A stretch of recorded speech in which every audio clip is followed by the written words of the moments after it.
നമസ്കാരം. മച്ചകത്തമ്മയുടെ ആരാധന എന്താണ് എന്ന് ലഘുവായി പറയുകയാണ്. മച്ചകത്തമ്മ എന്നുള്ള സങ്കല്പം ഉത്തര കേരളത്തിൽ പൊതുവെ കാണപ്പെടുന്ന ഒന്നാണ്. ഒട്ടേറെ കുടുംബങ്ങളിൽ കുടുംബ ഭരദേവതയായി ആരാധിക്കപ്പെടുന്ന ദേവീ സങ്കല്പങ്ങളുണ്ട്. കുടുംബത്തെ കാത്തു രക്ഷിക്കുന്ന ഭരദേവത എന്നുള്ള സങ്കല്പത്തിൽ ആരാധിക്കുന്ന ദേവി ഭാവന കുറച്ചധികം സ്ഥലങ്ങളിൽ ഭുവനേശ്വരി സങ്കല്പത്തിലാണ് കാണപ്പെടുന്നത്. കുറച്ച് സ്ഥലത്ത് അത് ഭദ്ര ഭഗവതിയുടെ സങ്കല്പത്തിലും വരാറുണ്ട്. എന്തായാലും കുടുംബ ഭരദേവതയായിട്ട് ഭഗവതിയെ സങ്കല്പിച്ച് നടത്തുന്ന പ്രത്യേകമായ ആരാധനാക്രമമാണ് ഇവിടെ പറയുന്നത്. നമ്മുടെ വീടിൻ്റെ മച്ചിന് മുകളിൽ, പഴയകാലത്തെ വീടുകൾ ഇന്നത്തെ പോലെ ടെറസ് വീടുകൾ, കോൺക്രീറ്റ് വീടുകൾ ആയിരുന്നില്ല.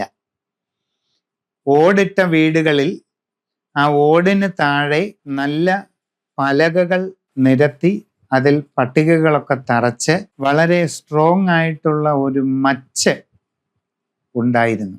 ഈ മച്ചിൻ്റെ മുകളിൽ വാളും പീഠവും പ്രതീകമായി വെച്ച് വളരെ ലഘുവായി ഒരു വിളക്ക് കൊളുത്തി ആരാധിക്കുന്ന സമ്പ്രദായം പല കുടുംബങ്ങളിലും നിലനിന്നു പോന്നിരുന്നു. തടി കൊണ്ടുള്ള പീഠം ഈ മച്ചിൻ്റെ മുകളിൽ ഏറെക്കുറെ മധ്യസ്ഥാനത്ത് വച്ചതിന് ശേഷം ആ പീഠത്തിൻ്റെ മീതെ ചുവന്ന പട്ടു വിരിച്ചിടുക.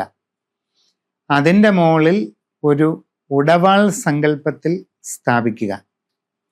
വാളും പീഠവും അങ്ങനെ മച്ചിൽ സ്ഥാപിക്കും.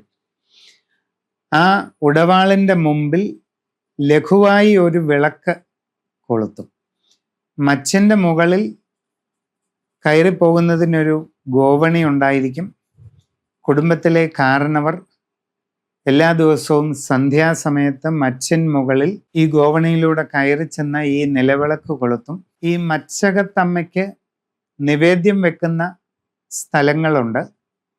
പല വീടുകളിലും പലതരത്തിലുള്ള നിവേദ്യങ്ങൾ, അപ്പം, അട, പായസം, ചില സ്ഥലങ്ങളിൽ ത്രിമധുരം, മറ്റു പല സ്ഥലങ്ങളിലും മറ്റ് പലവിധ ഭക്ഷ്യദ്രവ്യങ്ങൾ ഈ മച്ചകത്തമ്മയ്ക്ക് നിവേദ്യമായിട്ട് സമർപ്പിക്കും. കരിക്ക് സമർപ്പിക്കുന്ന സ്ഥലങ്ങളുണ്ട്. മച്ചകത്തമ്മയ്ക്ക് ഇതൊക്കെ സമർപ്പിച്ച് കാരണവർ അവിടെ ഇരുന്ന് ഒരല്പ നേരം പ്രാർത്ഥിച്ച് പിന്നീട് വിളക്ക് കെടുത്തി അവിടെ നിന്ന് ഇറങ്ങിപ്പോരുന്ന ഒരു സംവിധാനമുണ്ട്. നിത്യവും മച്ചകത്തമ്മയ്ക്ക് വിളക്ക് കൊളുത്തി പ്രാർത്ഥിക്കുന്ന സംവിധാനങ്ങളുണ്ട്.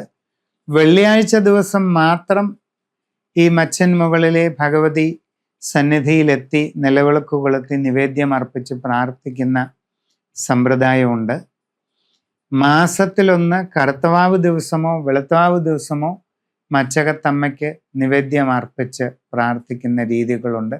ഇതൊക്കെ ദേശ സ്വഭാവത്തിനനുസരിച്ച് അല്പസ്വല്പമൊക്കെ വ്യത്യാസപ്പെട്ടിരിക്കും. വടക്കൻ കേരളത്തിൽ അങ്ങോളം ഇങ്ങോളം ഈ മച്ചകത്തമ്മയുടെ അനുഷ്ഠാനം കാണാൻ കഴിയും. തിരുവിതാംകൂറിൽ വീടിനോട് പരിസരത്ത് കാവിൽ കുടികൊള്ളുന്ന ഭഗവതിയായിട്ടാണ് ഉള്ളത്. കാവിലമ്മയായിട്ട് തിരുവിതാംകൂറിൽ ആരാധിച്ചു പോന്നിരുന്നു. എന്നാൽ വടക്കൻ കേരളത്തിൽ മച്ചകത്തമ്മയുടെ ആരാധനയാണ് കൂടുതൽ ഉണ്ടായിരുന്നത്. ഇന്നും ഇത് ധാരാളം തറവാടുകളിൽ കൃത്യമായി നിലനിന്നു പോരുന്നുണ്ട്. നമസ്കാരം.